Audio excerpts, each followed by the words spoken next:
see Esther came on. Thanks for representing Aria. Hey, Esther. Thanks for coming on.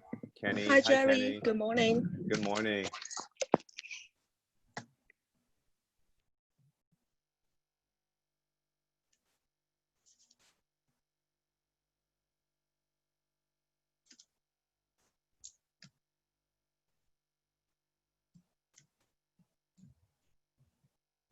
Laura, is there any announcements you want to make as for in terms of the association, what's coming up and so forth? Yeah, next week we have our global event. It is on Wednesday, the 24th. I had it planned earlier this year and we switched it to a virtual Zoom meeting and it's free. And I don't know if everyone knows this, but Tri-Counties is the ambassador association for Malaysia. So I'm able, because we're doing it virtually via Zoom, I'm able to bring in Mr. Ling, who is the past president of the Malaysia estate agents. They call them estate agents in Malaysia. So he's going to join us and talk about what real estate looks like in Malaysia, how they do transactions and all that kind of great stuff. Then we have a gal who lives in Canada who's going to join us, and she does demographic research and really kind of hones down an area, and will show you guys how to do it as well, on who's moving where and where they're moving to and who's coming to the area and all that kind of good stuff. So she'll be really interesting as well. And then I have a gal that I saw at the CAR meetings in January during their global forum. She's an attorney, and her name is Victoria Kaju, and she is an immigration specialist. So she's going to talk to us about the different visas, what they're for, what's happening, within the last few months with immigration, how's that affecting us.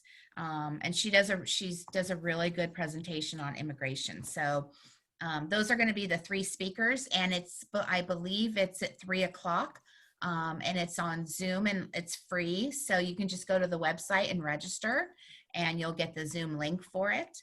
And that's what I have coming up next week. Awesome. Yeah. Thank you, Laura. Sure. All right, we'll maybe wait. It's about 10:02, maybe one more minute and we'll get this started. Thanks for your patience, everybody.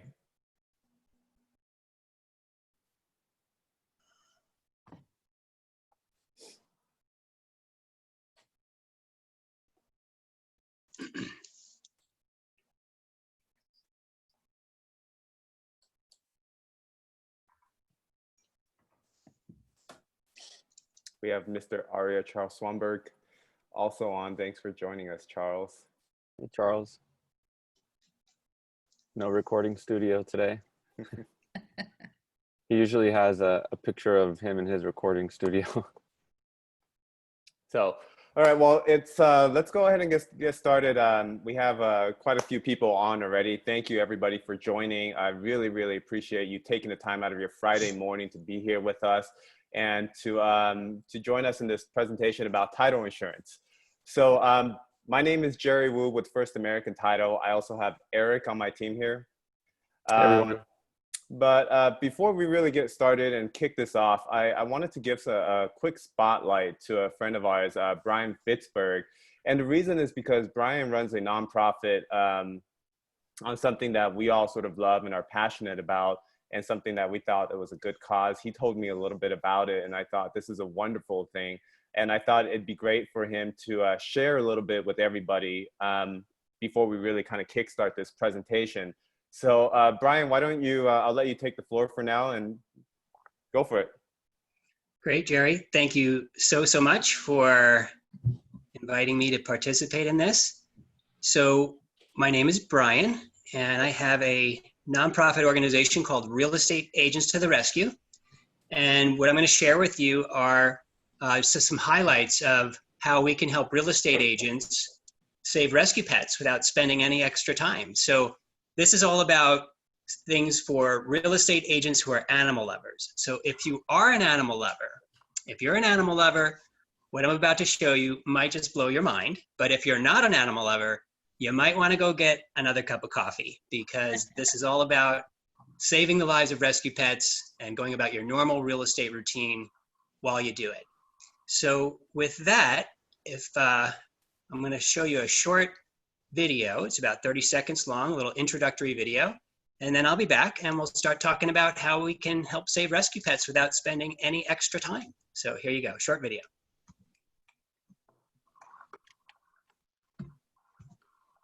Hi there, my name's Brian. I'm a real estate broker and founder of the Brokers Trust Real Estate Group. I'm also the founder of our nonprofit organization, Real Estate Agents to the Rescue. We're building a national coalition of real estate agents who are animal lovers. We're on a mission to raise awareness that fostering saves rescue pets and grow the foster volunteer community. Together, our members are going to help save the lives of thousands and thousands and thousands of homeless animals. Let's get started. Okay, so I'm going to start you off with just a quick basics about what Real Estate Agents to the Rescue is. It's a 501c3 nonprofit organization. That's a really special designation that opens up an incredible amount of doors and opportunities that would not be available to us if we were not a nonprofit organization. And we're building a national coalition of real estate agents who are animal lovers, and our mission is to raise awareness that fostering saves rescue pets and grow the foster volunteer community. So that's kind of the basics of what we are, but how did we get started? Well, we got started about 3.5 years ago, and I am a real estate broker and I have a team, and I'm here in Los Angeles, and we're a bunch of animal lovers. And one day I have a neighbor, and her name is Ryoko, that's her in the light blue t-shirt, and she's a foster volunteer, and she takes care of lots and lots of doggies until they can get adopted. And she had a little doggie, Gigi, and that's Gigi in my arms. And one time I was about to have an open house. I said, Ryoko, what do you say we bring Gigi over to the open house and see if we can't get her adopted? And we combined the open house and turned it into not only an open house, but a little mini adoption event. So we brought Gigi out, and Gigi was amazing, and Gigi did not get adopted. And it turns out that bringing a live rescue pet to an open house has a lot of challenges and is not the best idea. But what happened that day was kind of a game changer. Gigi was like a little ambassador. She greeted people at the door. I held her and I said something like, welcome to the open house. This is Gigi. She's looking for a forever home. If you happen to know someone that might want to adopt her, please let me know. And welcome to the open house. And what Gigi did is she just changed the conversation. She was an icebreaker. She was a conversation starter. And instead of talking to people about how many square feet and is there copper plumbing and when was the roof repaired, and we all know those fun questions that we all answer, instead of that kind of conversation, the conversations we had were completely different. You know, you start talking to people about rescue pets and something magical happens, and people drop their guard, people open up, they're breaking out their phone, they're showing me photos of their pets, of their family, of their kids, and you know, one woman even started crying, reminiscing about a rescue pet that she had lost. You know, although it didn't turn out that bringing a live rescue pet to an adoption event was a great idea, we knew we were onto something because the connections we made that day and the conversations we had that day were completely different. So we spent the next 3.5 years from then until now, my team here in Los Angeles, developing other ways that we could have those same conversations. And I'm just going to share with you really, really briefly. I'm going to just touch on it. There's a full webinar that we have with all the details and all the different things. But so very quickly, because I don't have too much time, I want to share with you 3 ways that you can help save rescue pets without spending any extra time. And it's all about an awareness campaign and sharing a positive message, right? We're just sharing a positive message. We're not going to pester people and chase people. I'm going to play you a short video that will explain very specifically 3 ways that you can help save rescue pets without spending any extra time. It's less than 2 minutes long, and here you go. Calling all real estate agents who are animal lovers. Okay, so you're a real estate agent and you're also an animal lover. That's awesome. And even though you'd love to help save the lives of homeless animals, you're just way too busy. It's like, oh my goodness, I already have so much going on that I can't get it all done. And the last thing I need is something else to do. I'm so sorry. I wish I could help. It's just not possible. But what if it was possible? What if you could help save the lives of homeless animals without spending extra time? What if you could incorporate your love and passion for rescue pets into your normal real estate routine? Real Estate Agents to the Rescue is a non-profit organization that empowers agents with custom branded marketing materials, showcasing you as an official member. It's an awareness campaign, and it's all about sharing this positive message with these 4 simple words: fostering saves rescue pets. And raising awareness is as easy as 1, 2, 3. 1. When you host an open house, display a poster that says Fostering Saves Rescue Pets. 2. When you hand out your business cards, add Fostering Saves Rescue Pets to one side of your card. And 3. When you send out your marketing postcards, include this message: Fostering Saves Rescue Pets. Agents, is it crazy to think that you might want to join our nonprofit mission and help save the lives of homeless animals? You gotta go to our website, check out our awesome member benefits, then join our mission and become a member of Real Estate Agents to the Rescue. Real Estate Agents to the Rescue. Thank you. Yep. So those are the basics. Those are things that you can do. These are part of your normal real estate routine. These are posters that are co-branded with your name as an official member at the bottom of the poster, so that people know that you care. You're someone who cares. You're branding yourself as a member of a nonprofit organization. So these little posters go on the table at your open house where you have your sign-in sheet and you have your flyers. You can also put up this little poster. And believe it or not, this little poster has the same effect of being a conversation starter as having a live rescue pet. And just the way I do it is typically I try to keep it fun, and people enter the open house. I say, welcome to the open house. I've got drinks and snacks over there. I got doggies and kitties over here. What can I get for you? And at that point, people are like, doggies and kitties, what are you talking about? And it's like, well, in addition to representing and showing you this beautiful home, we're also raising awareness that fostering saves rescue pets. How can I help you? And at that point, if people engage with me with questions, then I'll answer them back. But I don't push it more. I don't pester them. I don't try to convince them of anything. It's all about sharing a positive message, going about your normal real estate routine. But you'll be surprised how many people ask questions. What is this about fostering? I didn't know you could foster for just a few days. And these are all things that are a conversation starter and really a game changer. And of course, the other one is your business card. You've got your real estate stuff on one side, message on one side, and the awareness campaign message on the other. You're already handing out your business card. Doesn't take any extra time. Your marketing postcards, those just listed, just sold, can also be a vehicle co-branded with your name as an official member, identifying you as someone who cares, as someone who's part of this nonprofit mission to help save the lives of rescue pets while you go about your normal real estate routine. So that's the main things I want to share with you guys.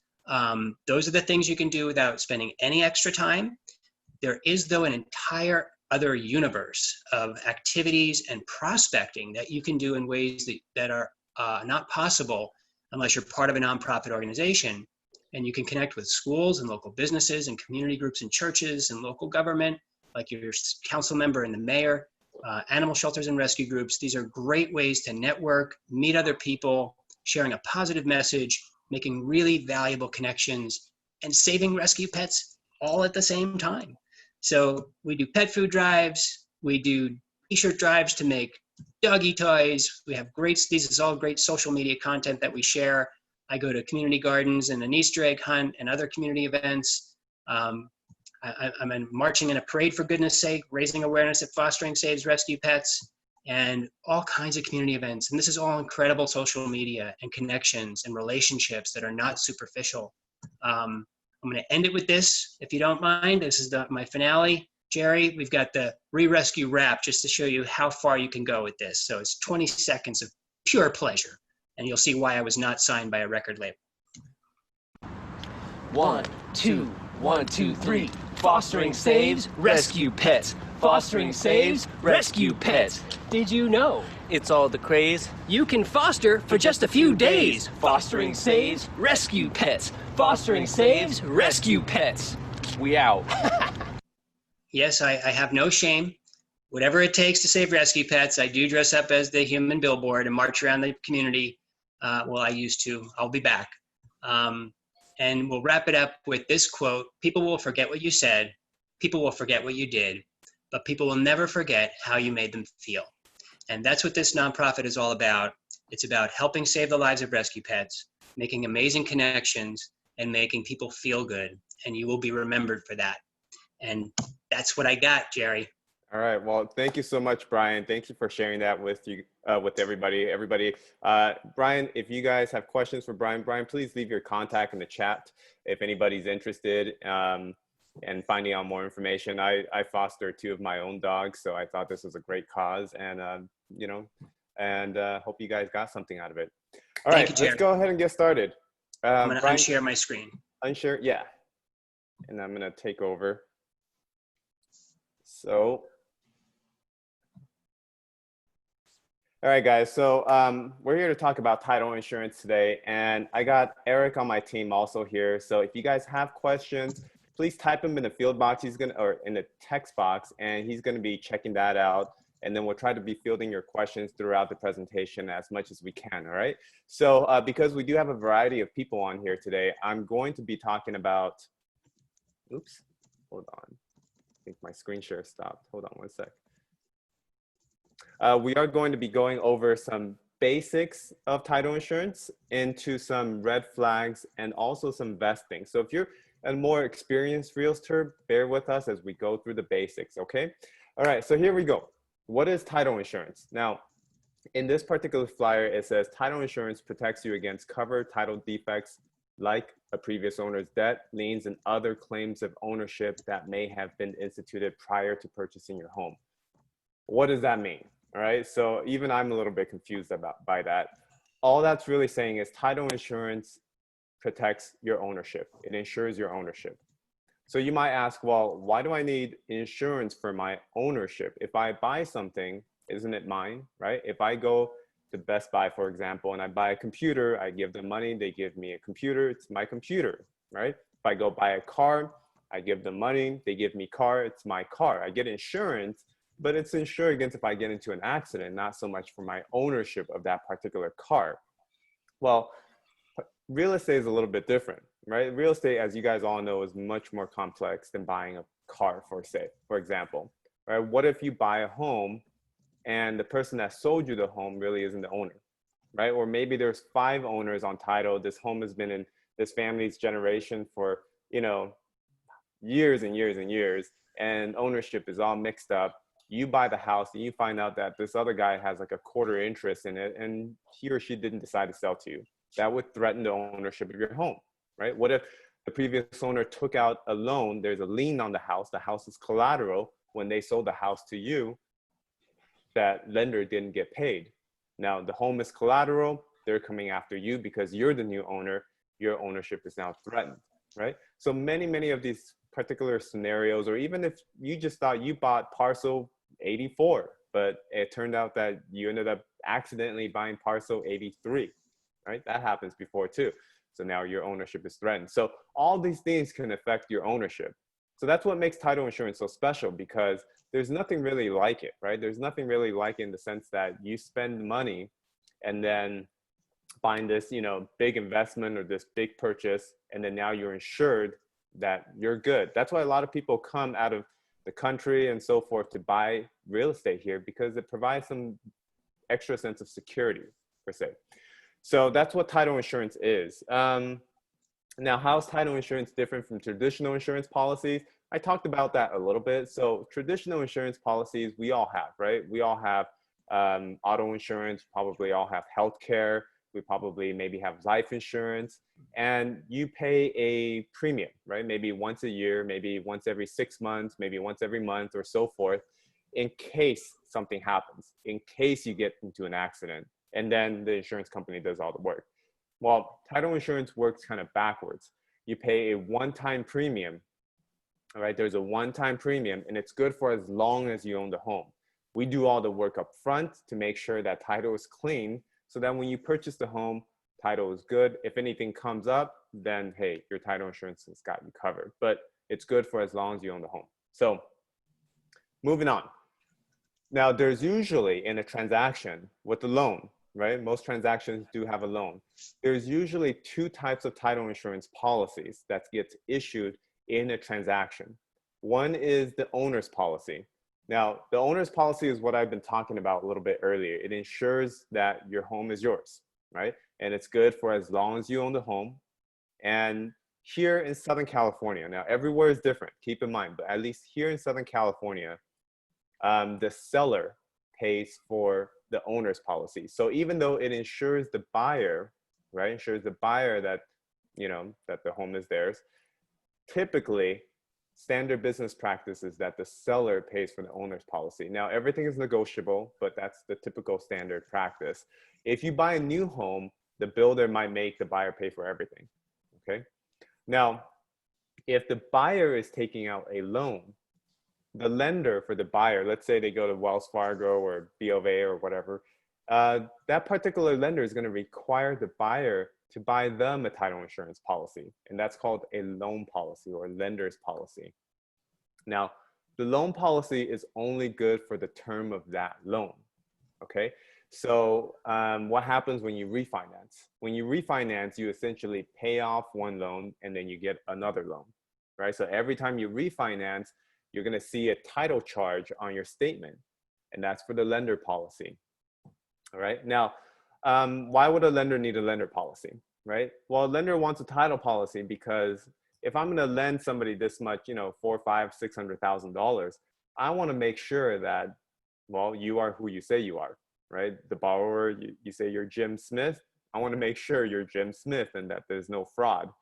I also want to make sure that you don't have any other loans or liens that I don't know about, right? So I'll give you the perfect example. Let's say your friend comes to you and say, "Hey Brian, can I borrow $10,000? I really need $10,000 for, you know, whatever reason." And Brian's like, "Yeah, you know, I have $10,000. I could lend you this $10,000." But you would want to know, well, does this guy owe money to anybody else, right? Do they owe money to the IRS? To the government, to other lending institutions? Because if they do, there's a good chance I may not get my money before they do, right? So that's what lenders are concerned about. And fraud is a big thing. I'll tell you guys a quick story. This is always an interesting story. So maybe about 6 years or 7 years ago or something like that, there was a property out somewhere in LA somewhere. And it was a property worth about $8 million, all right? The owners, they live half the time here in the US, they live half the time abroad. And the house was completely paid off. It was free and clear, $8 million home. Now, this group of people, criminals, they basically committed a lending fraud. Now, what they did was they forged their identity to become the homeowners, right? Knowing that the homeowners are usually not here. They forged their identity, and then they opened a bank account, right? Pretending that they're the homeowners, and deposited $1 million of their own money into the bank account. Over time, they were making withdrawals, deposits, so there's actually a history. And then after a little bit longer, they went to a lender and they said, "Lender, I want to do a $4 million cash out refi on my $8 million paid free and clear home." Keep in mind, this is all fraud. They're not even the real owners. So time goes on, they actually do the loan, right? They get $4 million, and then boom, these guys are gone. The real owner comes back, right? They check their mail one day and they get the deed of trust, right? The deed of trust for this particular loan. They're like, "We didn't take out a loan for $4 million. So of course, they start calling people. It gets back to First American, right? And it turns out that the whole thing, you know, we unraveled the whole scheme, basically. I remember somebody saying the story, like they went to the lender because they thought maybe the lender was in on it, you know. They said, "Hey, lender, what do you know about this?" They're like, "Oh, you know what? We yeah, we know these people, we know these borrowers. We went out to dinner with them, we met their kids, we talked to the notary. Notary said the same thing. Yeah, I actually did a couple of notary signings for these people. They're nice people, you know, great, honest people. Turned out the whole thing was a sham, right? And then the lender ended up getting a nice little settlement check through their title insurance policy. So crazy stuff. Definitely something that I was just like blown away by this. So how long does the policy last? I talked a little bit about that. Owner's policy lasts for as long as you own the home. Now, there is a caveat. At least in the demographic and the community that I work in here in you know, San Gabriel Valley and so forth, a lot of people like to transfer title back and forth, which is completely legal, right? You can buy a property under my name, Jerry Wu, and then transfer it to, you know, Eric, and then Eric can transfer it to whoever, right? But something to note, your title policy is good for as long as you own the home until you don't own the home anymore. So if I decide to transfer my title of my home to Eric, well, then that title policy is void, all right? If I decide to transfer it to my own LLC, right? We've seen that before. Some people buy a property and they want to transfer it to an LLC. This is very important. When you transfer a property to an LLC, that title policy is now void. An LLC is a completely separate legal entity, right? Another story, this guy, not one of our files, just I was told this story. Not one of our files, this guy bought a home, and while they were in escrow, right? The seller, of course, they pulled a preliminary title report. The seller was selling their home in, I think, LA County somewhere. Well, the seller had a loan, right? But for whatever reason, when he took out this loan, they recorded the lien in a different county. They recorded it in like San Bernardino or Riverside County. Now, normally they wouldn't even, that county shouldn't even accept that document, but you know, they did. So when that title company was now doing the work to pull up the preliminary title report, they did not find that particular loan. And the seller, being the kind of jerk that he was, he's like, well, if they didn't find a loan, I'm not going to say anything, right? So he can pocket more money. While this poor buyer buys the house, right, not knowing that there's a lien on the property, a loan, a lien on the property. After he buys the house, about a month or so later, or maybe even weeks, he transfers it to his LLC, right? And then a few weeks later, he gets a letter in the mail saying that, hey, you know what? We were the lender on this home. We have a loan. Here's proof. The home is collateral. You're the owner. And we want our money. So this guy, first thing he does is he starts calling the title company. Title company denies his claim because they're like, well, we insured you. Well, the person on title now is an LLC, so we deny the claim. So be very cautious of that. What he could have done to get around that was when he transferred it to his own LLC, there is a special endorsement that most title companies issue. At least I know we at First American do. And that endorsement is about $100 from us.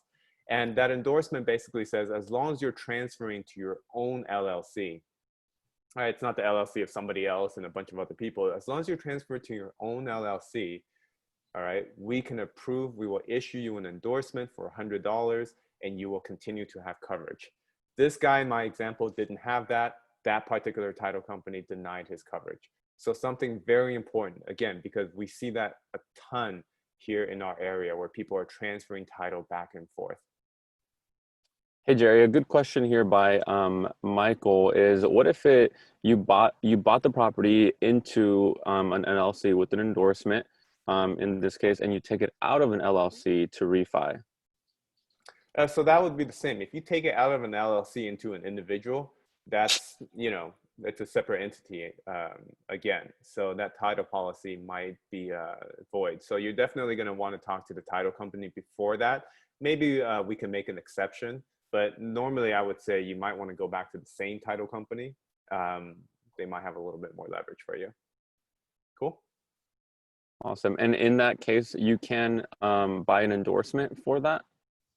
You might be able to buy an endorsement going back, but we don't see it that happen that much. It's usually when people transfer to their LLC that we see it most often. Got it. Okay. So how much does title insurance cost? Well, title insurance is based off the purchase price and loan amount. For the owner's policy, the more expensive the purchase price is, the more expensive the owner's policy is. For an example, a $500,000 home is about $1,500, $1,600, right? So $1 million home is about $2,400, $2,500. So that kind of gives you an idea. The lender policy is, of course, based on the amount of the loan. The more expensive the loan, the more expensive the lender policy. All right. So I'm done with this. I'm going to move on to our next section. Before I do we have any questions?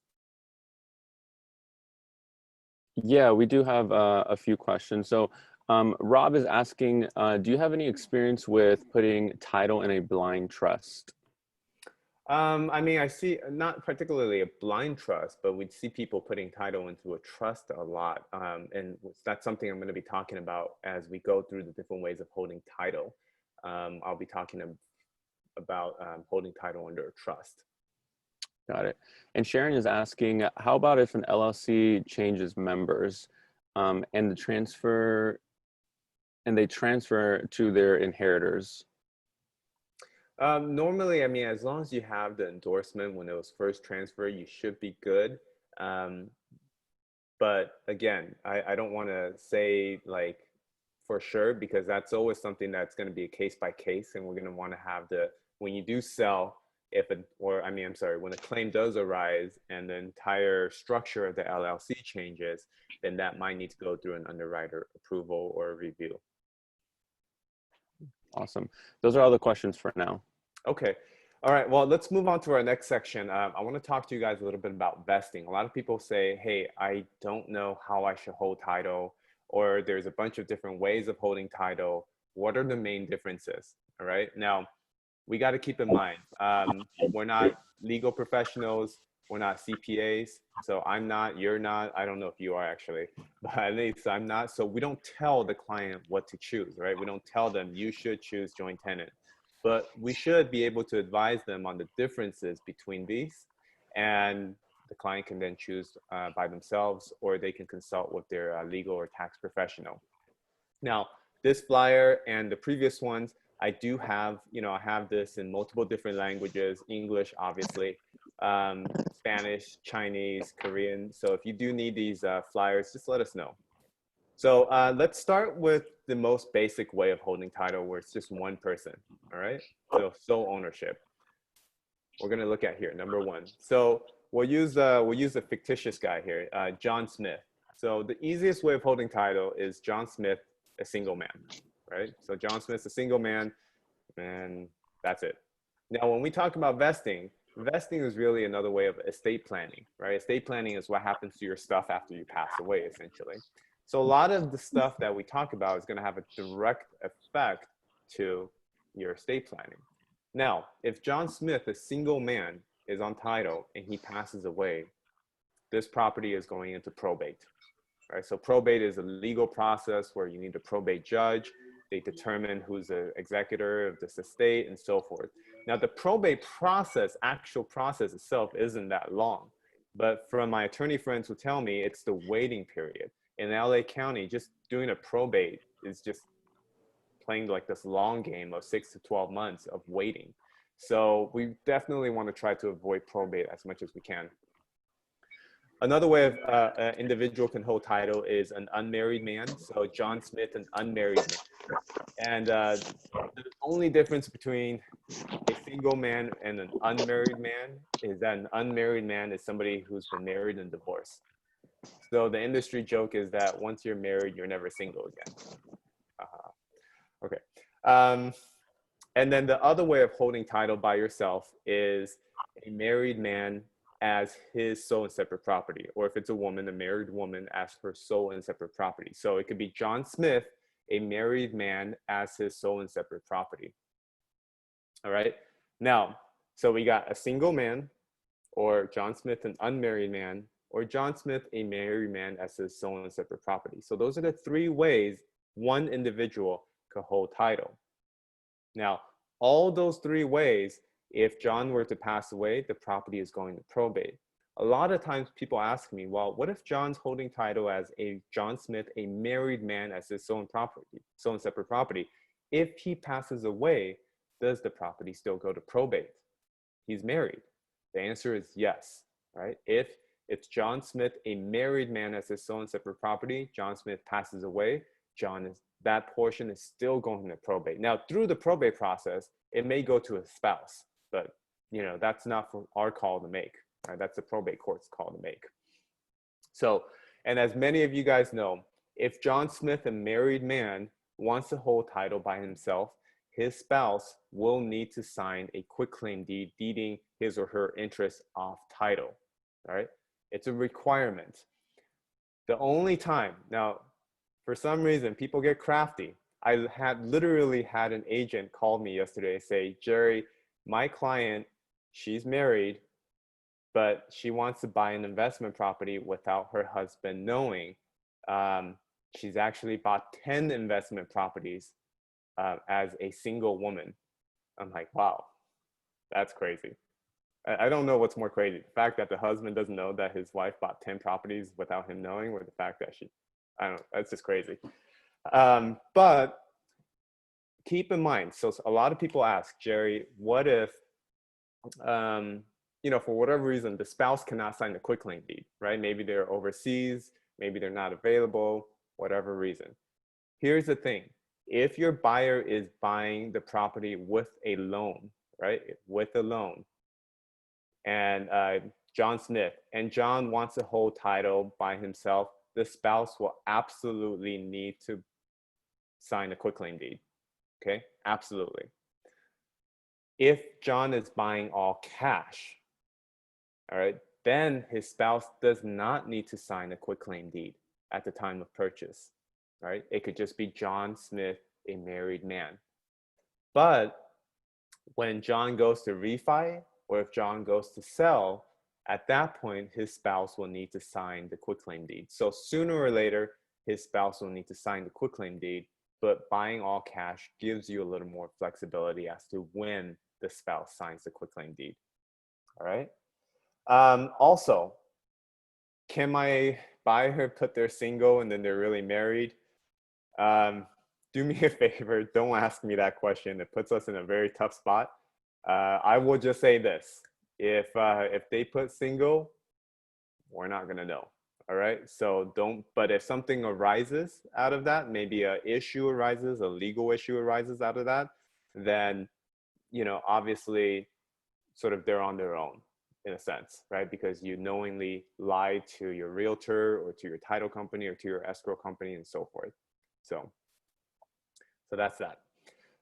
All right, now that's when you have one person holding title. When you have multiple people holding title, all right, then you see these options. And that's when usually your buyers are asking you guys, what do I do, right? So we have tenants in common, joint tenant, community property, and community property or right of survivorship. So I'm gonna go over the basic differences of these with you guys. Now, if your buyer tells you, hey, Eric, I'm buying this property with my friend. I want to have 60% interest and I want him to have 40% interest. Then the only option you have is tenants in common. That's the only option you have, all right? So tenants in common is the only option to have separate interest, all right? It says right here, ownership can be divided into any number of interests. Now you can have, 5 tenants in common, 6, you can divide it up any number of ways.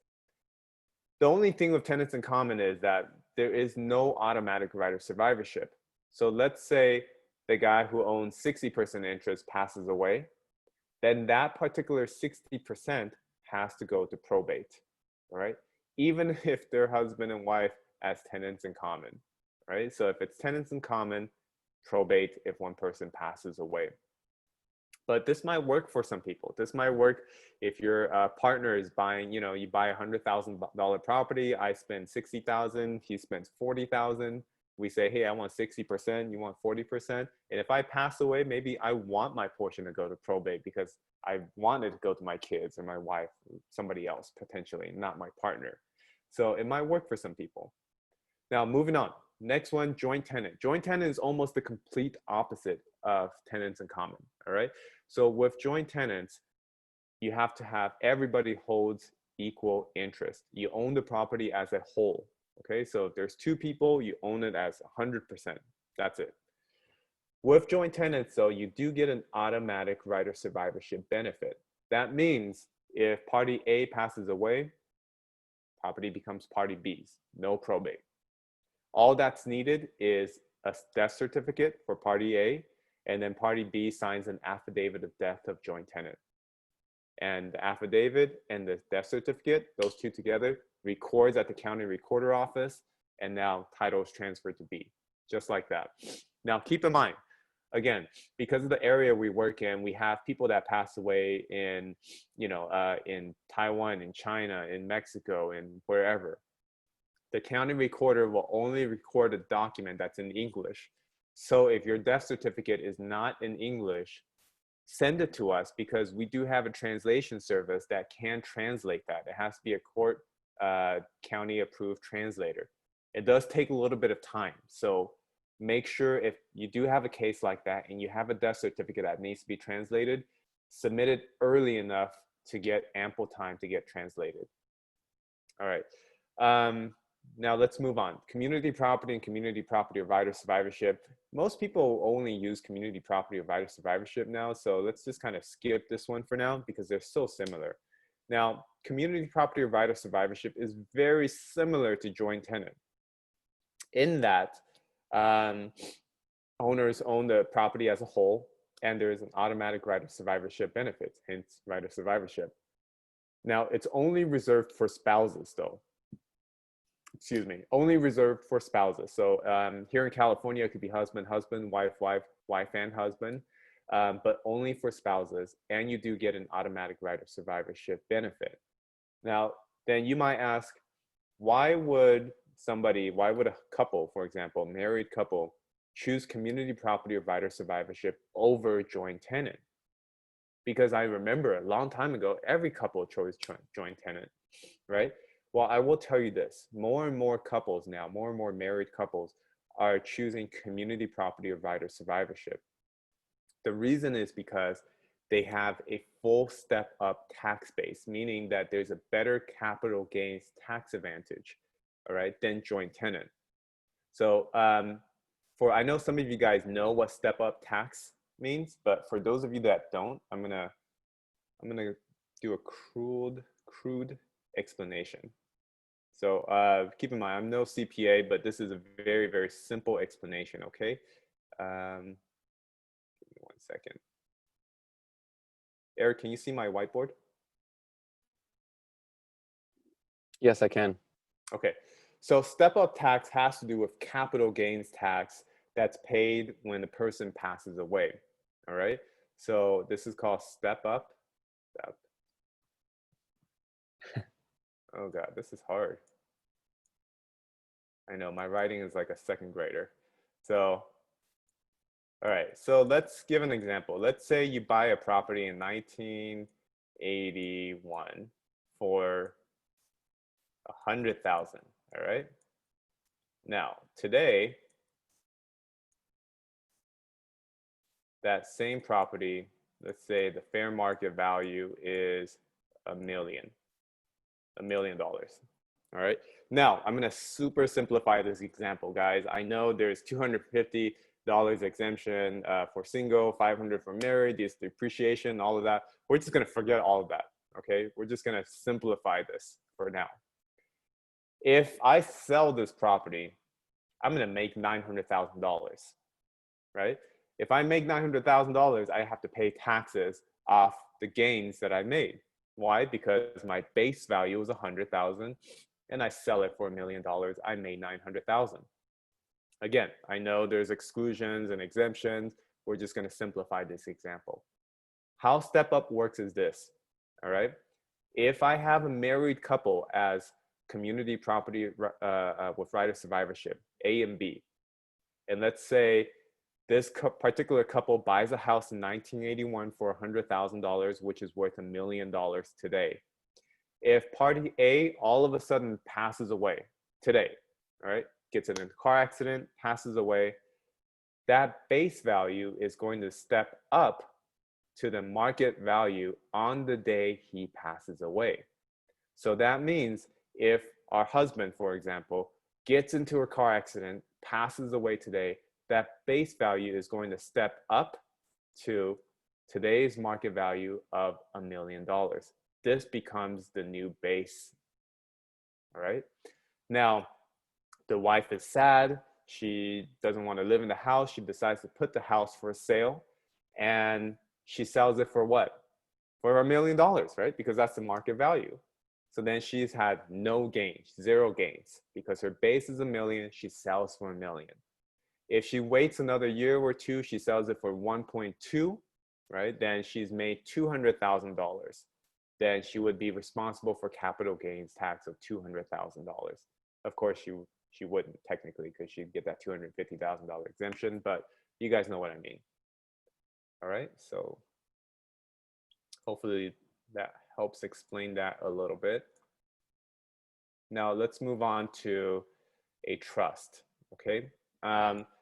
You can also hold title in a trust. In my opinion, holding title in a trust is one of the best ways to hold title because it ensures that the property does not go into probate. Now, for those of you that are not really particularly sort of familiar with how a trust works, so a trust works like this, and every single trust works in a similar fashion, okay? I'm not a trust attorney by any means, but I can give you the general guideline of it, at least from title insurance. So more or less, every trust works in the same way. There's 3 major roles in a trust. You have your trustor, your trustee, and then your beneficiary. So your trustor is who creates this trust. So let's say my wife and I, we want to create a trust, so we're the trustor. We go to the attorney, we say, hey, Attorney Bob, create a trust for us. So we're the trustors. We own the trust. It's our trust. The next person is the trustee. The trustee is basically who we're saying is we're putting in charge of this trust, right? We're saying like, this trustee is going to be the one signing for everything. If we sell our house, it's going to be the trust, a trustee, signing. This person is in charge. In most cases, the trustor who owns the trust will make themselves the trustee while they're still alive. They'll make themselves basically in charge, managers of this trust, right? And then in the trust, it'll also specify who are the successor trustees in case one day we cannot act as trustee anymore, either because we passed away or we're incapacitated for whatever reason, right? So that's the trustee. The third is the beneficiary, basically who's going to benefit from this trust. If it's a family, most of the time it's the children, etc. All right. So here are a couple of things about trust that you guys have to know. Number one is most trusts do not allow for a power of attorney to be used. The idea is that, look, I've already set up this whole plan of, who can sign on my behalf if I can't sign, if I'm not around, what happens, etc. I've already laid out this whole plan in a trust, right? POA kind of defeats the purpose of that. So a lot of times POAs are not allowed to be used when selling a home if your property is in a trust. All right, so be very, very careful of that when your client tells you, I want to use a POA, and you find out it's in a trust. Second, if the trustee has passed away, right, and this person comes up to you and say, Brian, I want to sell my house. I'm the trustee. My parents had it in their trust and they passed away. First thing you got to do is get a copy of that trust and get it over to us for review. What we found sometimes is that the person who reached out to you really is not the successor trustee. You're talking to the wrong person.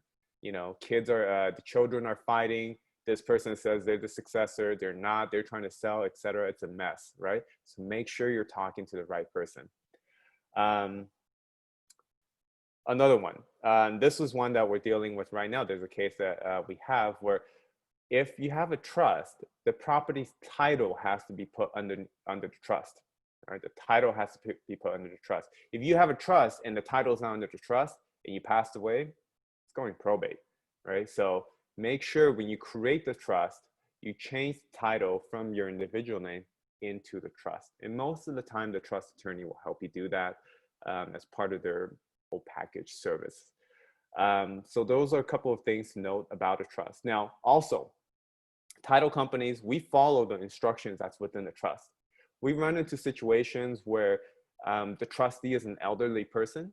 So maybe the trustee is already in their late 80s, or maybe they're, they're not all quite there. Maybe they have dementia. Maybe they're just, forgetful or whatnot, right? And they can't act as trustee anymore. They're still alive, but they're just not mentally capable of acting as trustee anymore. Most of the time, we refer back to the trust to see what the trust says will be needed. A lot of the time, guys, I will tell you this, it seems like it's almost standard verbiage. The trust will say that we'll need 2 doctor's notes, and then the trustee can resign, and then the successor can step up. But 2 doctor's notes stating that this person is incapacitated will be required. We get a lot of pushback on that, right? Because maybe this elderly person is overseas somewhere, they're in a different country, and then now we're asking them to provide 2 doctor's notes. Their families are like, we can't get 2 doctor's notes. We can barely get 1 doctor's note, right? But in that particular instance, again, we follow the instructions that's in the trust. So those are some of the roadblocks we've run into before in the past as well. So make sure when you're creating a trust, read through those fine details, because it's going to matter. And if you want to have a power of attorney to be used, if you were to sell your home one day, make sure that gets written into the trust that, power of attorneys can be used to sell the home, for example. All right. So property can also be held in LLC. Obviously, we talked about that, but make sure when you sell the property, we get copies of the operating agreement. We just had one where property was trying to be sold for an LLC, but the owner didn't have his operating agreement. And of course, agent had to contact the CPA for them and find out and get copies of it. It's just a little more work, but we eventually got it done. So those are the most common ways of holding title. I have a little bit of time left. I want to go over some red flags on a preliminary title report, and then we'll end it there. And then I'll let Eric talk about some of the farming services that we provide as well. Cool, Eric? Sounds good. All right. And we do have questions, so we'll save those for the end, correct? If there are title questions related to the vesting, let's try to address them now since we're still on this topic. Awesome. Yeah. So yes, we can send you this PDF of ways to take title. I'll put in our information in the chat, so you can email us to get this PDF as well. Question from Gail: probate can be avoided if someone dies as a single or unmarried person if they filed a transfer, if they filled a transfer on death deed, right? Yeah. So the transfer upon death deed is somewhat of a newer thing. It's a lot of people, yeah, Peggy, step up does apply to a trust when the beneficiary inherits it. But what was I saying? Oh yeah, the transfer upon death deed. It is a rather newer thing. It's kind of like it's a lot cheaper to do, but be very cautious. I know a lot of title companies, us included, review those on a case-by-case basis. They're not always accepted. And that goes for all title companies. So trust is still a better way, but you can use the transfer upon death deed if there's no other options. Awesome. And as far as signing the documents when you do take on title, they do have to be wet signature, correct? Absolutely. Every document that gets recorded in the county has to be a wet signature. No DocuSign, the county would just send it back. Awesome. And how long does it typically take to see those changes in the county? So once something is recorded at the county recorder office, it's technically already recorded, it's legal, it's good. But the county is a little bit slow in updating those records or uploading them to the public record for us to see. So in general, once something gets recorded, it takes us about like maybe 1 to 2 weeks before we're able to see it on our databases. Awesome. And how long after a joint tenant dies does it have to be recorded? No rush. I mean, the sooner you do it, the better. But I mean, you can technically do it when you sell the house as well. So again, Eric's going to talk about ways that you can get leads for people who file for affidavit of death. So Absolutely. there's a high chance of people who sell when they file for affidavit of death. And can husband, wife, and parents hold title in joint tenancy? I'm assuming the parents of the husband and wife. Yeah, you can. Anybody can hold title as joint tenants. So me, Eric, Sharon, Erwin, James, the four of us, we can hold title as joint tenants. If couples and then a parent, it can be a whatever mixture of people. And this is from Jackie. If there's a new base value when a spouse passes away, will the property be reassessed for property taxes? So in general, if it's a between like a husband and wife, so any transfers between husband and wife is exempt from reassessment for property taxes. So even when a husband and wife, and let's say husband passed away and it transfers to the wife, that still constitutes as a transfer between husband and wife. So in that case, it does not get reassessed. Now, if it's not the relationship, let's say it's not husband and wife, then it might. So definitely double check with the county assessor about that. Awesome. And this is from Michael. Is holding in a trust and JT, joint tenants, with right of survivorship, can you hold as both? No, I mean, no, I mean, I'm thinking what you mean is, can we have, let's say, we have two buyers, right? And then one buyer wants to hold title under the trust, and then the other buyer is under their individual name. When that's the case, you have technically two buyers, one's trust, one's individual. When you do hold title like that, it becomes tenants in common. All right, so trust, individual as tenants in common. Right. And Michael, you asked about how long does it take to show in the county. We talked about typically 1 to 2 weeks. Peggy asked, does the step-up basis apply also to a trust? Yeah, so I answered that question. Yeah, when a Right. beneficiary inherits it, they generally do. Awesome. If we transfer title to the trust, did the title insurance still cover?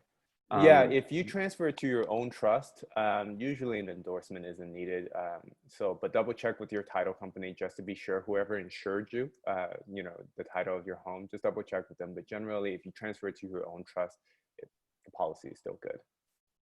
Awesome. And then lastly, Sharon asked, when I transfer my property as a gift to my sister, how can we have new title insurance? So if you transfer your property to your sister, that's a completely separate individual. If you want to get a new title insurance policy, you have to call the title company, any title company, and then you have to provide an appraisal report so they know how much to insure the property for, and you basically have to buy a new title insurance policy at that point. All right. So, oh shoot, we're running out of time. I'm gonna just skim through this then, because we are running short on time, and I don't want to keep you guys any longer than promised. So, preliminary title reports. Now, I'm not gonna go through all of this for the sake of time. I apologize, guys. If you have questions, if you want to talk some more, please reach out to us. I'm happy to, myself and Eric, we're happy to spend more time with you. So for the sake of time, I am just going to go over some of the main things on the preliminary title report. Okay, some of the key things that I noticed that are always sort of red flags. Now, one of the things is I need to address is uninsured deeds. Let me go to that real quick.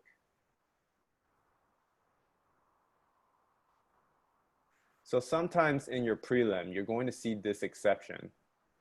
If I could just get to it. Sorry, guys. You're going to see this exception, this line item. It says the effect of a deed dated whatever, executed by June Jones as grantor to John Jones as grantee. So I'll give you a scenario. Let's say John and Mary buys the property, right? And then a year later, John deeds off. So now it's just Mary, right? And now Mary wants to sell the property. When you pull a preliminary title report, it's actually going to say John and Mary still, subject to item 4 or 5 or 6 or whatever. So we're going to go to item 4 or it could be any number, but in our example, it'll be item 4, and it'll say an effect of a deed dated whatever date, executed by John, you know, as grantor, to June as grantee, or to Mary as grantee, right? Basically, that's the title company saying like, hey, we noticed that there was a transfer of title done outside of escrow, just sort of on your own, right? Completely legal, by the way. But we noticed that there was an uninsured transfer. So we need to actually verify this particular transfer, is making sure it's a valid transfer, all right? So we need actually the person who signed off on title, who came off, to sign an uninsured deed affidavit. Basically, we want to know, did this person really sign that deed to come off title? Like, was it fraudulent? Because we need to make sure that everything was on the up and up, because we don't want the buyer to be affected by any fraudulent activity, right? So did this person, did you really sign off title? Did you know what you were doing, right? Were you drunk at the time, or was this forged? Was there any money owed? Was there any agreements that we don't know about, right? That's going to affect this particular sale maybe.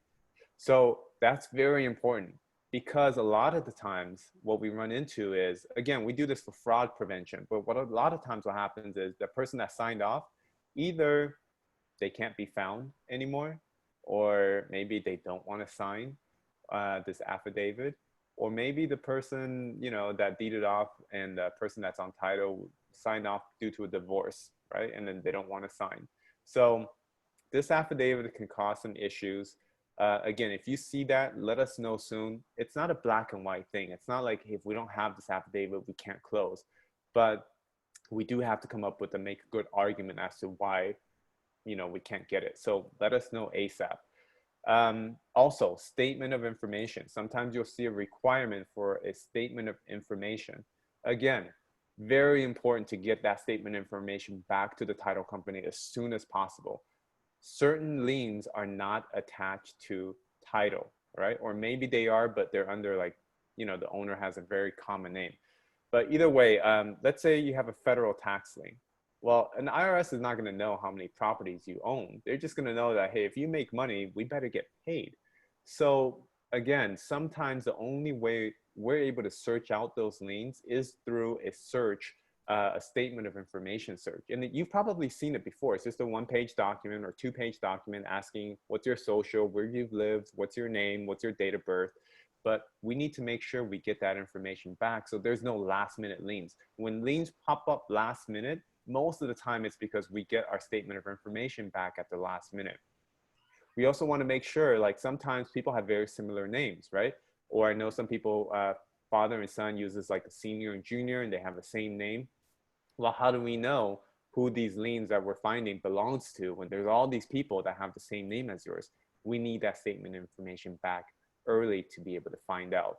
All right, so those are the two main things. Again, there's a lot more, but I'm sorry, guys. I don't want to keep going and going about this. But if you want to learn how to read a preliminary title report, get in touch with us. We'll do a one-on-one Zoom call just like this, and I'll walk you through how to spot the red flags. But again, those are some of the main things that you're going to want to pay attention to. When you look through the exception list, just make sure you pay attention to things that are associated with the seller. All right, so things that are associated with the property, a lot of the times you can kind of glance over, pay attention to it, but glance over. Like things that are associated with the property, like easements, CC&Rs, you know, you can't do anything about that. They're associated with the property. But statement of information, right? Delinquent taxes, a deed of trust, which is a loan. Those are all having to do with the seller. A lis pendant, which is a lawsuit, has to do with the seller. An HOA lien has to do with the seller. All those things have to be addressed during escrow before we can close. All right. Again, guys, I apologize, but I do want to make sure we end this somewhat on time. Eric, I'll let you take it over from here. Why don't you talk a little bit about some of the farming and some of the services that we offer before we wrap up? Yeah, absolutely. So like Jerry mentioned, we're here to help guys. And even if we're not on a deal and maybe you're on the buyer side and you say, hey, can you help me review the prelim? We're more than happy to do that for you. So just so you know, we're here to help. A few farming tools to mention are One, we do have an in-house farming app where you can pull property profiles, information on the chain of title. You can also see the properties in the areas in which there's higher turnover rates. So if you're targeting a certain neighborhood, you can see the turnover rate in that area.